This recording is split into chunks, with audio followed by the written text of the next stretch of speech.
Hello all. So today's topic is communication. Now this is something very common to paper 1 and paper 2. A lot of things coming in and a lot of questions you can expect from this portion. For home science, this is actually a part of the extension education and communication. This is a very important topic because a lot of questions come from this topic, a lot like about the elements of communication, problems in communication, etc. And the best part is we have this in paper 1 as well as paper 2. So let's see what communication is. So communication is universal to all human beings and it is central to our lives. It regulates and shapes all of human behavior because we as social creatures, we have to communicate with others in different ways. So the word communication originates from the Latin word communis, which means common. That means we share common thoughts, feelings, ideas with somebody, with a person, with number of persons with whom we are communicating with for the purpose of commonness of understanding. We are conveying our ideas, our thoughts, our emotions by means of communication. So how do you define it? The Oxford Dictionary defines communication as transfer or conveying meaning. The definition given by Colin Cherry is just transmission of stimuli. Now, Charles Osgood has said that this is a mechanism through which human relations exist and develop. Communication is not just these things because we need a better definition which encompasses more things. So a lot of definitions have come up. So I've just mentioned some of the very important ones. Now let's see what Newman and Summer has to say. So they said that communication is an exchange of facts, ideas, opinions, emotions by two or more persons. Now, another person, Leland Brown, he has defined communication as a transmission and interchange of facts, ideas, feelings, or course of action. Now, we are going to go by Paul Ligon's definition, which is about 1960s. He has given a comprehensive definition which states that communication is a process by which two or more people exchange ideas, facts, feelings, or impressions in a way that each gains a common understanding of the message.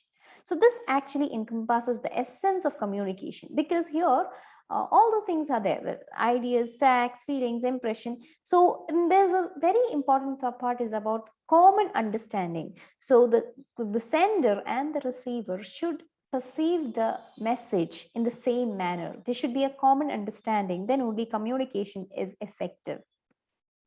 Now, what are the characteristics of communication? Now, communication, it is a two-way process. It involves a sender and a receiver. So there is a message and a person has to send it and a person is there at the receiving end. There has to be a message. There should be commonness of understanding. So it should lead to some modification of the behavior of other individuals. That it is a method of giving information. So information can be given through different means like words, gestures, signs, expressions, etc. Even your facial expressions can be communications, right? So we can give, you can communicate to people with just your eyes or with just your hands, etc. So you can communicate in different ways. You just have to convey a message. It might be a wink of your eye or your, raising your eyebrows. All these things are means of communication.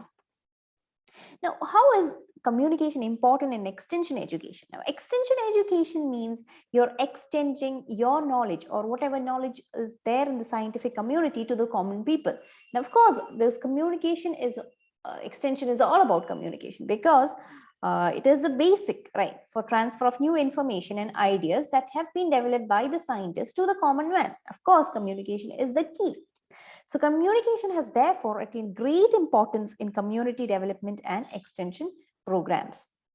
It is through this process that the aims and objectives of the program are widely disseminated to the people, and also they are given useful information to solve their problems. So that is why the extension workers or people who are there in their extension field should have good communication skills. Now let's see the different levels of communication. Now, how is communication working? At what all levels does communication work? Now, the first very important level is intrapersonal, that is within a person. So intra means inside. So communication can occur inside a person. So the person, there is just one person there. So communication takes place within oneself. That is called as intrapersonal. No other person is involved. So the individual here is her or his or her own sender, receiver, and he or she is providing the feedback to himself. So, you are introspecting, you're thinking about something, you're interpreting some maps, text, signs, symbols, you're actually thinking about any person, signs, symbols, everything, all these comes under intrapersonal communication. It's just you and your thoughts. Now the next is interpersonal. Now inter means there's somebody else. So it is basically communication between 2 or 3 people.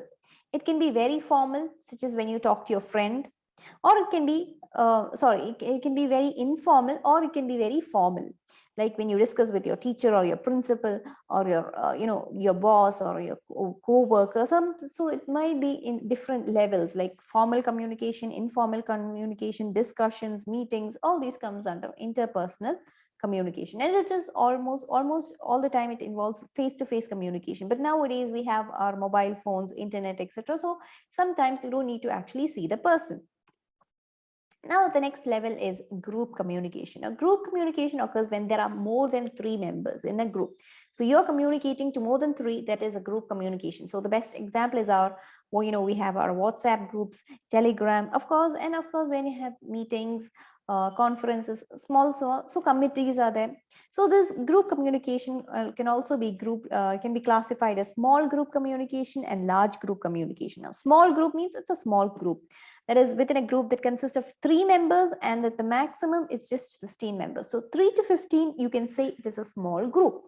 So small group communication is the communication that occurs in that small group. So committees, sports teams, group of classmates, friends, etc. are all these a small group. Now a large group is some little more bigger organizations, your large group context, different communities brought together for certain certain objectives, etc. It can be people of particular geographical area, town, city, etc.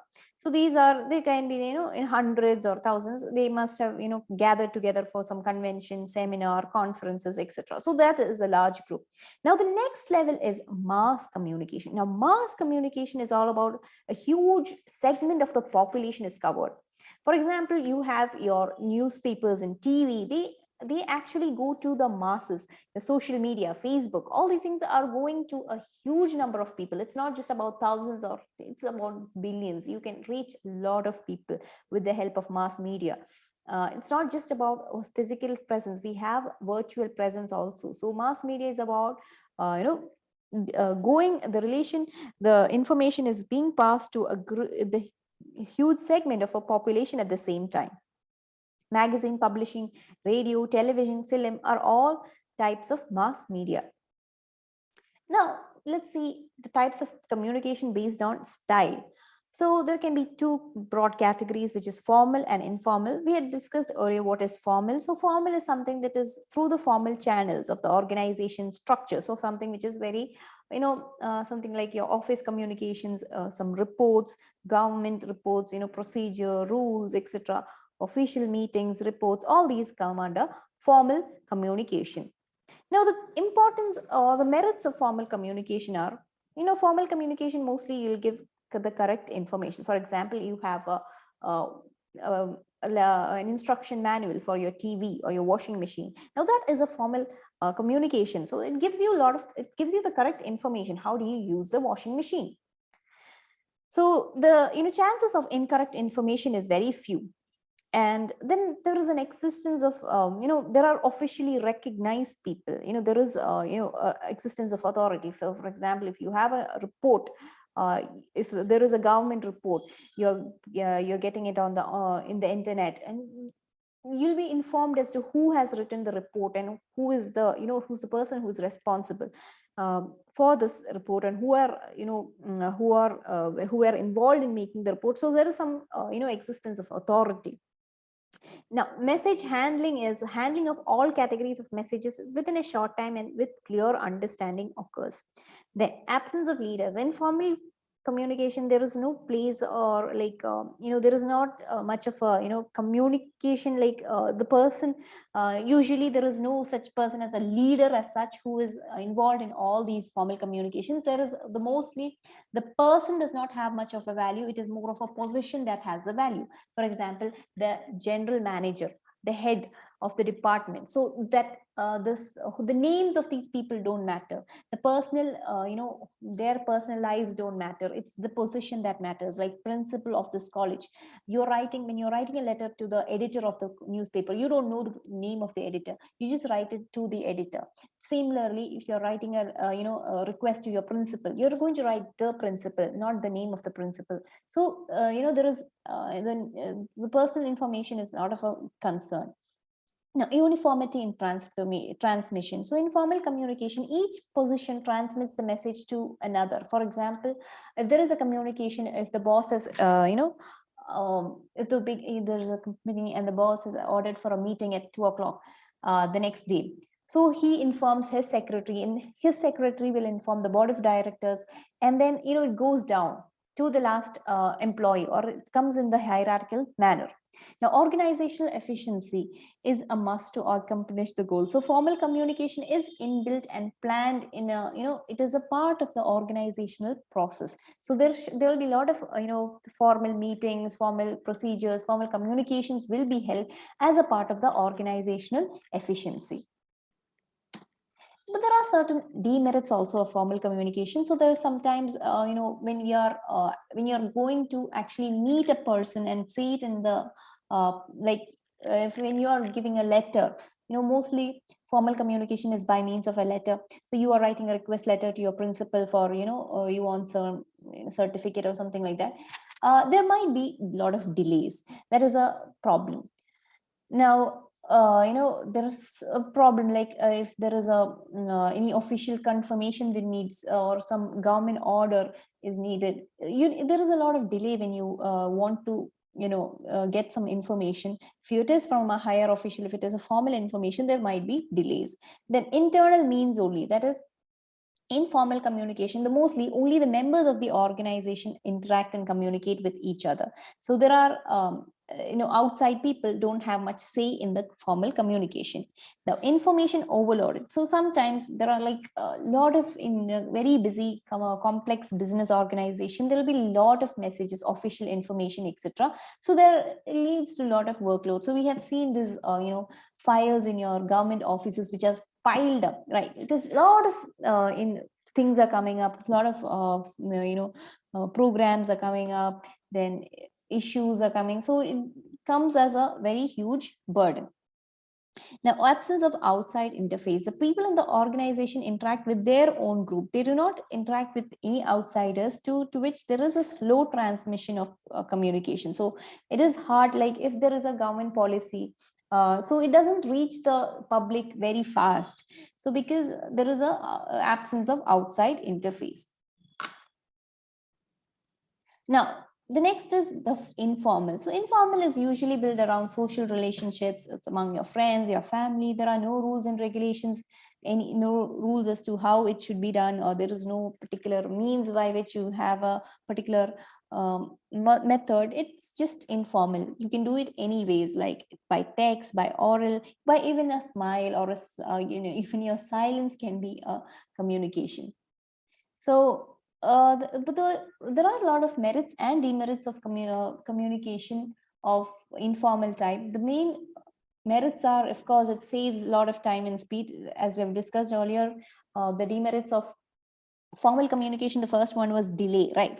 So here in informal communication, there is no need of any confirmation or the permission from a higher authority. You just speak, or you just talk.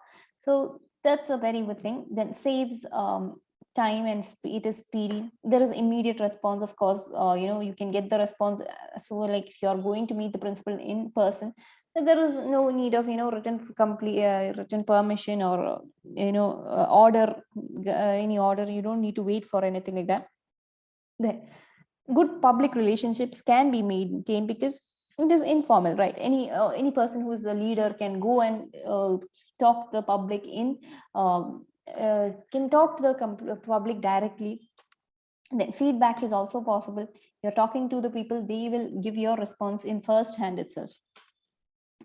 But there are certain lot of actually demerits for informal communication. So there's a biggest problem is there are rumors and misinformation, etc. So there is you are talking to somebody, you could be lying, you're not responsible for what you're saying, right? Like when you are a lot of people get into trouble by posting messages on Facebook or any social media, Twitter, by their speeches, etc. So when it is informal, what happens is there is a possibility that there are a lot of rumors or misinformation or wrong information that can be communicated to others.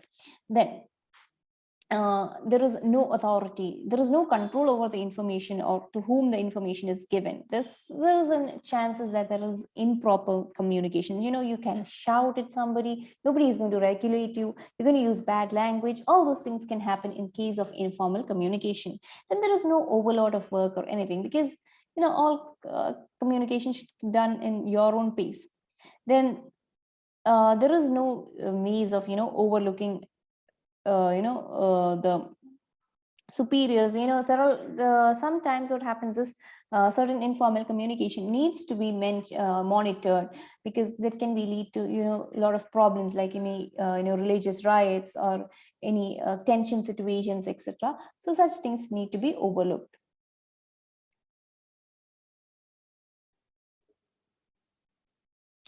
Now, the next one is type of communication based on the communication channel. Now, how are you going to communicate? With what are you going to communicate? That is what is communication channels. So there are basically two types of communication, that is verbal and non-verbal. Now, verbal communication is including all that's written and oral. So you are using words. That is what is verbal communication. Whereas non-verbal communication, it's all about body language, facial expression, visuals, diagrams, pictures, etc. There is no use of words. So verbal communication can be divided as mainly as written and oral. So oral communication is, of course, spoken words. Then oral communication can either be face-to-face or conversation over the phone or voice chat over the internet. So then spoken conversations, dialogues, etc., they can be influenced by voice modulation, your pitch, the volume, and even the speed and clarity of speaking.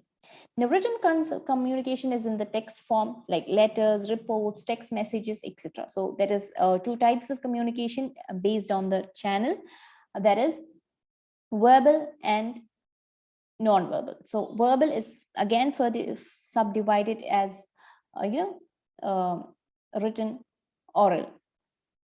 So some important elements of verbal communication are language, vocabulary, denotative and connotative meaning, pace, intonation, clarity, consciousness, preciseness, comprehension, brevity, timing, and relevance of your words.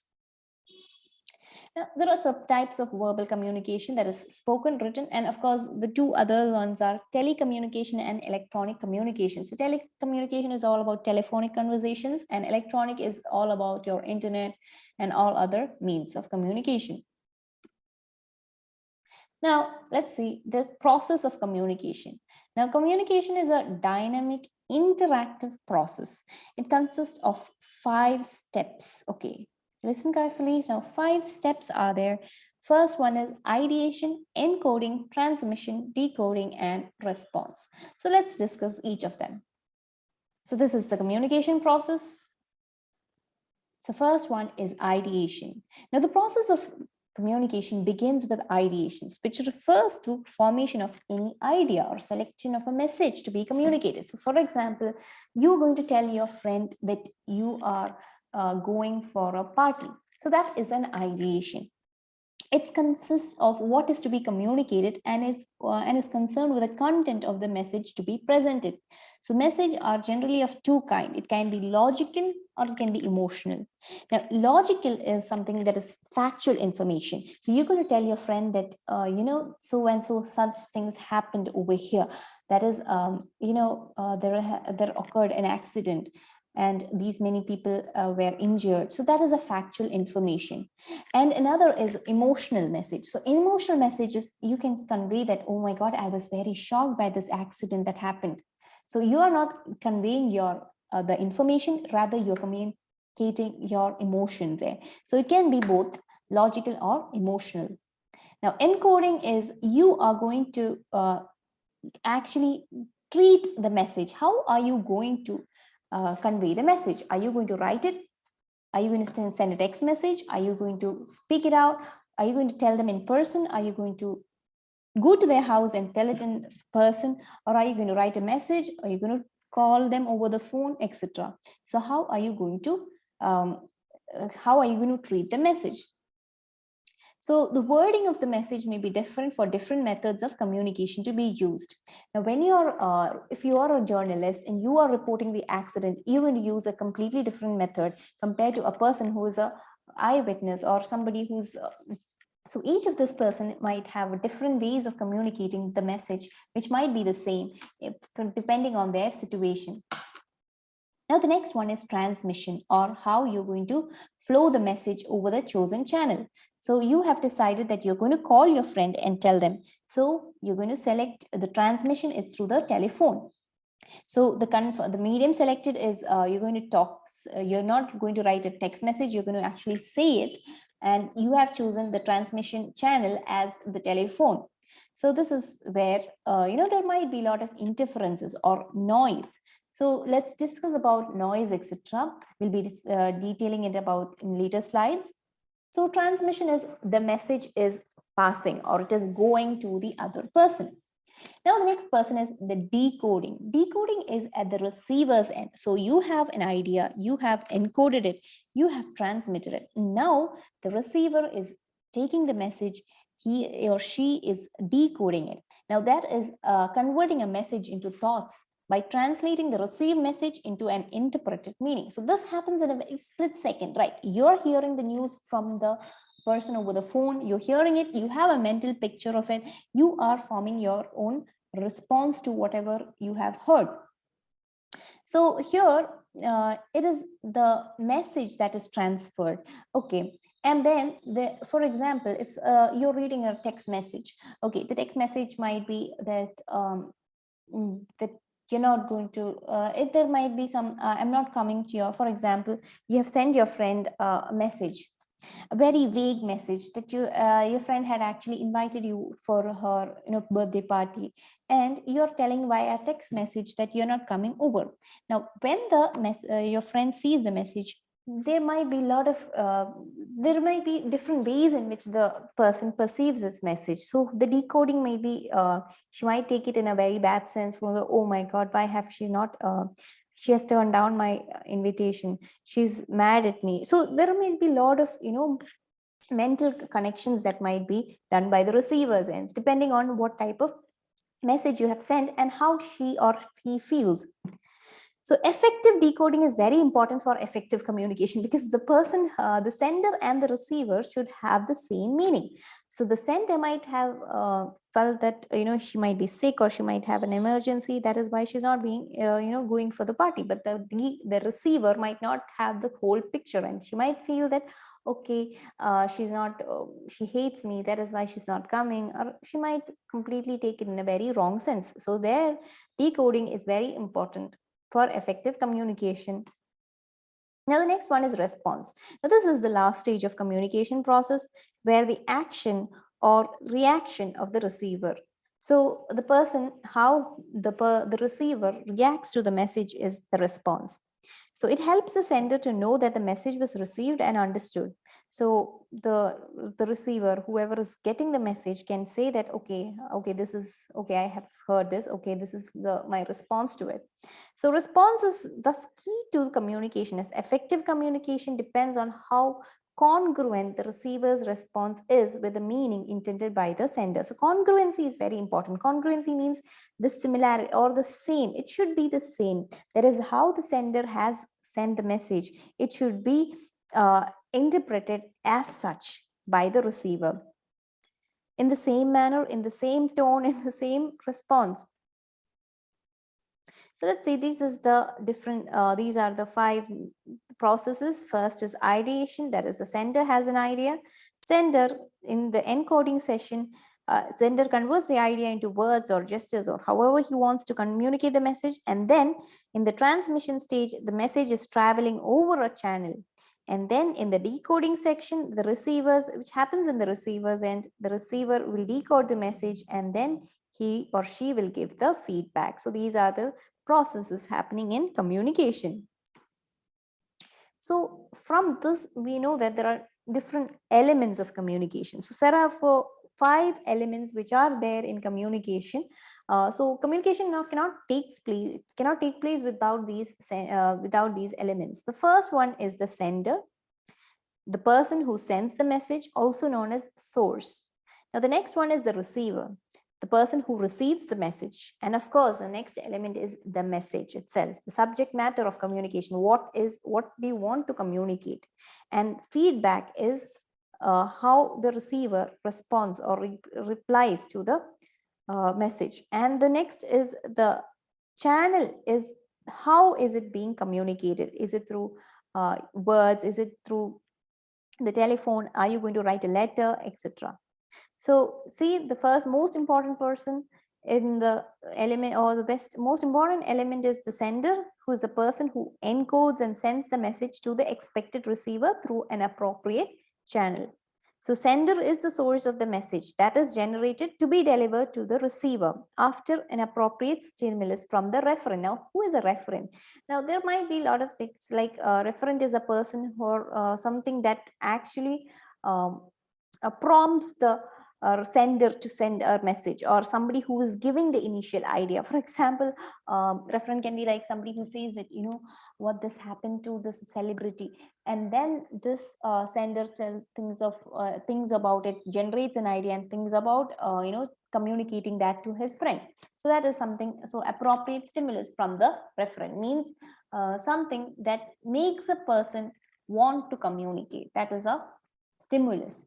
And the referent is a person who actually prompts or gives an idea, something that or initiates this process. Now, there are elements that are not a direct part of the flow of the communication process, but can influence the communication. So these are, certain confounding elements. So there would be like different elements which are not directly involved in the communication process, but can affect the communication process. For example, where the sender is sitting. For example, I am sitting in a room where it's very noisy. Now that can actually hinder my communication process. My words will not be clear to the receiver. Now, there are certain perception, beliefs, values, socio-cultural background, educational, developmental levels, etc. For example, I'm going to give a lesson about, quantum mechanics to a group of illiterate people. Now, that is, of course, a confounding element. Naturally, I will not be successful in communicating my ideas, because they cannot understand what I'm saying, because their educational background is not the same as mine. And sometimes I'm going to talk about some astrology or something like that, and I'm going to speak to certain people who do not believe in such things. So such things can actually affect the communication process. Now let's discuss about the different models of communication. So the first person who gave a model of communication was Aristotle. Now that was a long time back. Okay, and it was proposed before 300 BC. So it is the very widely accepted model, because it is a very simple model. So here there is a speaker. So it's the Aristotle model of communication is mentioned as the speaker-centered model, because the speaker has the most important role. And the speaker is there, and he gives a speech, and there is a receiver.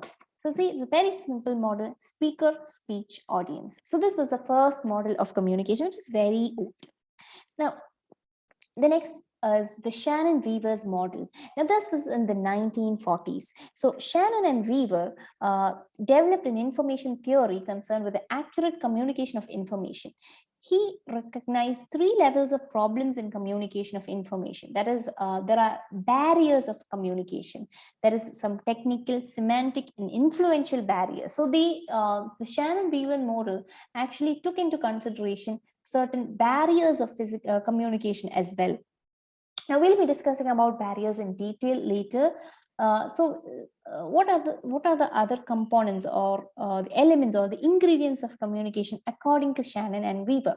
So source, transmitter, signal, receiver, and destination.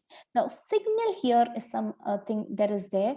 That is, if there is any hindrances, if it is proper, like when you are in olden days when we were watching TV, there was a problem of signals, right? Now if it is raining heavily or something, your the antenna has to be turned and twisted because the signal is bad.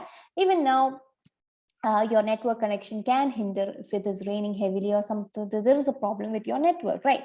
So that is what a signal, something that can hinder. If it is proper, then it is okay. But if there is any problem with the signal, it can lead to some problem. So there's something called as noise.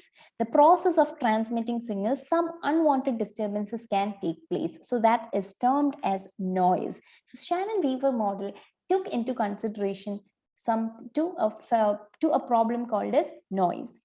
So the Shannon-Weaver model is also referred to as a mathematical theory of communication, because it took into consideration a lot of small details also. So this is the Shannon-Weaver model. So there is a sender or the source, the transmitter, then there's a channel or the signals are there. So the noise can come in this region. That is, during the transmission, there might be some problem or there might be disturbances called as noise. And then there is a reception and the receiver. Now, the next model was proposed by Lasswell in 1948. Now, he describes that active communication is simply answering the following questions. That is, who is saying it? What is being said? In which channel? To whom? Under what circumstances? And with what effects? So these six questions can actually give the model of Lasswell. That is, who says what, in which channel, to whom, with what effects, and under what circumstances. So this is the Lasswell model of communication. Now the next one is Berlow's SMCR model of communication. This is also very commonly used model of communication, where there is SMCR: source, message, channel, and receiver. So SMCR is a commonly used term. So this is the model of communication where there is a source, there is a message, channel, and a receiver. The next one is Paul Liggins. Now here we had discussed the communication definition by Liggins. So this is also a very comprehensive model of communication. So according to him, the task of communication is to provide powerful incentives for change. You're actually doing communication to bring about some changes. Okay, so that is why a skillful communicator should send the useful message through proper channel, which is effectively treated to an appropriate audience that responds as desired. So a communicator will pass on the message through a channel by proper treatment to an audience, and the audience responds. Now, what is treatment here? Now, if, for example, you have a message about, diet for, healthy diet. Yeah.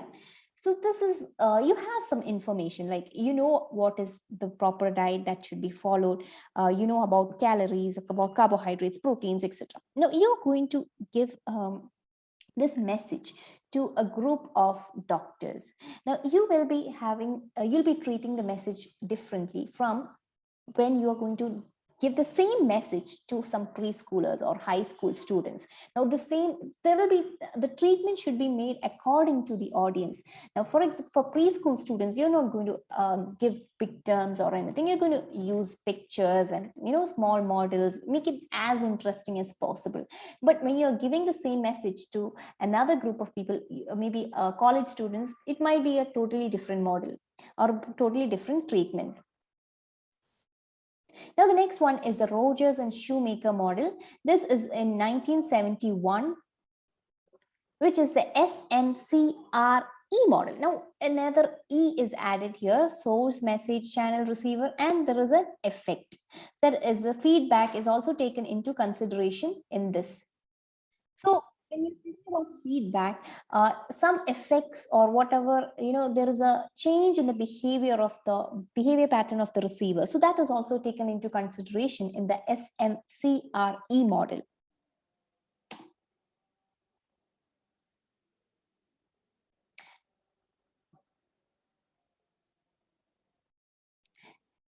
Discuss on barriers to communication. So communication process can be disturbed by certain obstacles.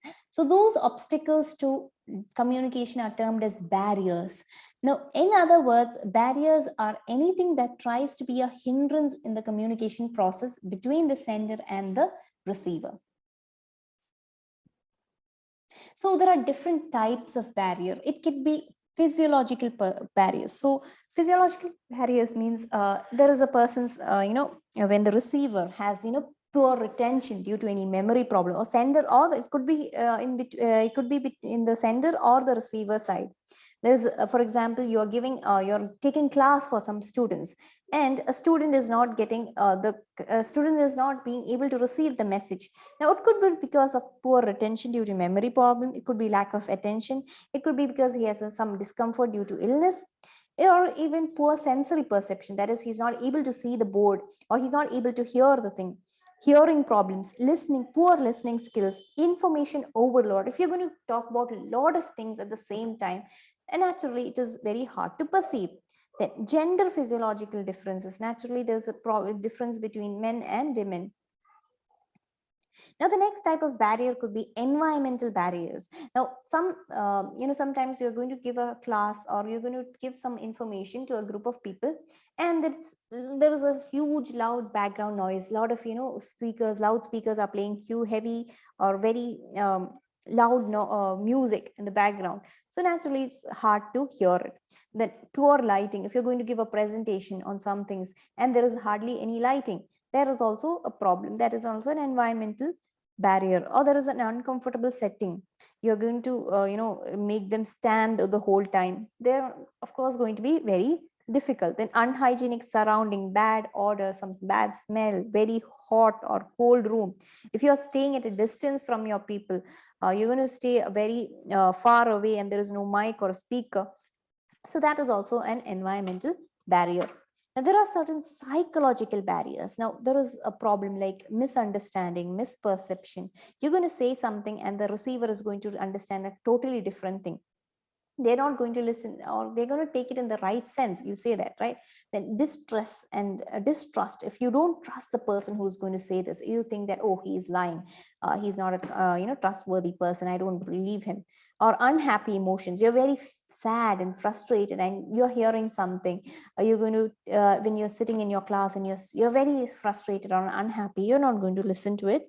Then emotional disturbances, psychotic or neurotic illness, worry, emotional disturbances, fear, anxiety, confused thinking. All these can be, barriers to communication. You're going to perceive the information as such if you have these problems. Then there are a lot of social barriers, differences in social norms, values, behavior, social taboos. For example, if you're going to talk about, menstrual hygiene to a very conservative society, they think that, talking about menstruation itself is a big no-no. So such things can be also a problem. So some social taboos are there. In our society, sexuality is a taboo. So talking about, sexuality can be a very big problem for a lot of people. Then social strata, when you're certain if you are of a some people places where the caste system is very relevant. So if you are of a different caste, and then they might not agree to your terms, or if they may not be willing to listen to you. Then cultural barriers, ethnic differences, cultural differences, traditional differences, all these things can be barriers to communication. The next one is semantic barriers. So semantic means refers to language. Now, if you have faulty language translation, if you are of a Hindi speaking person, and you're going to listen to a Tamil speech, you're not going to understand anything. So that is a language barrier. Then individual differences in expression and perception. So we know that certain for example, in we have different dialects of languages, right? Even if it is Hindi, now different states have different ways of which you speak the same language. So it could be different semantic, you're not going to understand certain terms, or even past experience of an individual. Sometimes what happens is certain terms cannot be understood by us. For example, you are talking a very famous movie dialogue, but you are not able to understand the joke because you have not watched the movie. So these things are coming under individual differences in expression, perception, etc. Now, there are certain other barriers like organizational barriers, like, sometimes you're not going to, due to organizational policy, you are a part of a big corporate organization, you want to communicate your worries about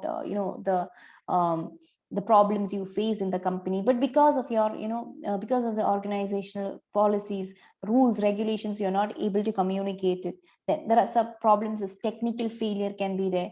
Then time pressure, you're not going to, for example, you have a lot of a very beautiful idea for a book, but because of time constraints, you're not able to write everything down, like that. So complexity of organizational structure due to hierarchy. Now sometimes you're not able to say no to your boss because he's above you. Then size of the organization can also be a problem. And then communication process related barriers. Now there is a, we have discussed about the process, right? The sender, receiver, message transmission, etc. So there's sometimes unclear and conflicting message. If the message itself is wrong, then there is a stereotypical approach. Now you think that because like you're stereotyping certain people, like men are meant to be, men are not going to like they don't work in the kitchen. So certain stereotypical approach that is there. So when you are giving certain type of messages, it might not be suiting for all people. Then inappropriate channels. If you are writing a text message, something like if you are conveying a very important thing, like you're going to say that you're going to break up with some your lover or a partner over text message. Now that is a very inappropriate method to do it. Then lack or poor feedback. So that is also hard, like you don't know if your message is well received by the response or the receiver if there is no proper feedback. Now, what are the methods to overcome these barriers? Now, the first one is methods to overcome physiological barriers, like all your physical, you have to ensure that you have all your intact sensory perception. You're able to see well, you're hearing well, you are ensure that you're comfortable, you pay attention, keep in each other's retention and recollection abilities, your memory is sound, information overload must be avoided, then hearing ability should be good. Then methods to overcome environmental barrier. Naturally, you should sit in a comfortable sitting. Good lighting should be there.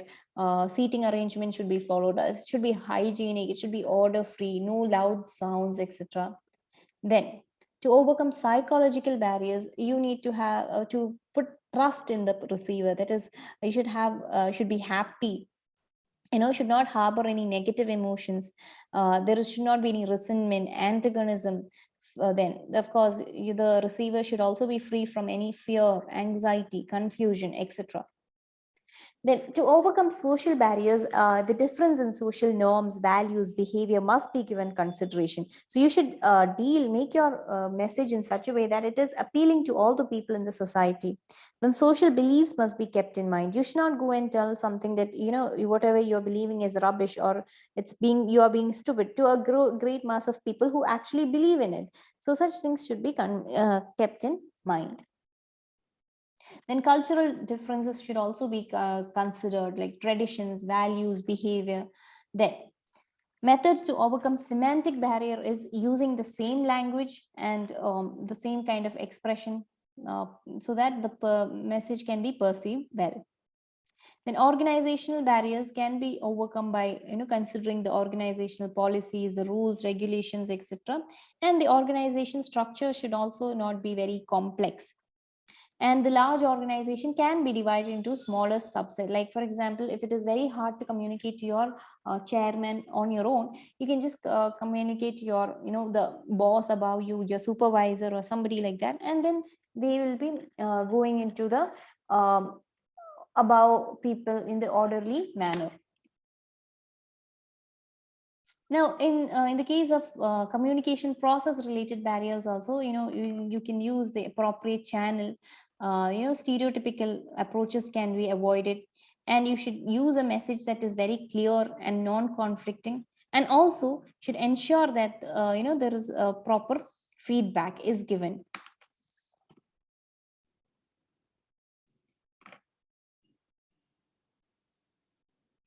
So what are the different techniques of effective communication? Naturally, you should have conversational skills and listening skills. Now, listening is key, because listening, of course, is about, communication is all about, it's not just about you talking. It's from the beginning, we've mentioned that it is a two-way process, right? So in communication, listening is very, very important. You need to be a very good listener. You should know your audience. You should know your receiver, what they want. You should feel that they should feel that they should listen to you. They should trust you. So you need to listen to them, listen to their problems, and treat your message in such a way that they will receive it well. So you should also have a good conversational skills. You need to focus, into paraphrasing means use it, different ways of saying the same thing. It might, some ways of saying it, like you can say the same message in a very boring manner and a very interesting manner. So you can paraphrase it, and you can share information, provide information, ask relevant questions, clarify, summarize whatever you have given. Then sharing humor, you're sharing a joke, everybody feels very light-hearted, and you feel like they feel like trusting you. Then about listening, you should be active listeners, because you should actually take time to listen to what they have to say. Use your silence, don't keep interfering with them. Listen with a purpose. Acknowledgement of message, that is, when you're listening, please mention that, okay, you have done this, okay, I have listened to you, or you should acknowledge them, thank them, give feedback, etc. So these are very important in listening. And another very important thing is empathy. You should be able to see from their side. That is, empathy is a very good quality for wherein you actually feel for them, or you are not sympathizing, but instead you're empathizing, means being in their shoes. You're thinking from the side of the receiver or a person who you're talking to. That is called as empathy. So empathy is a very important skill for as far as communication is concerned. So that's all about communication skills, techniques of effective communication, and we have also discussed the different barriers, the different models of communication, the need for communication, the levels of communication, etc. So hope it's all clear.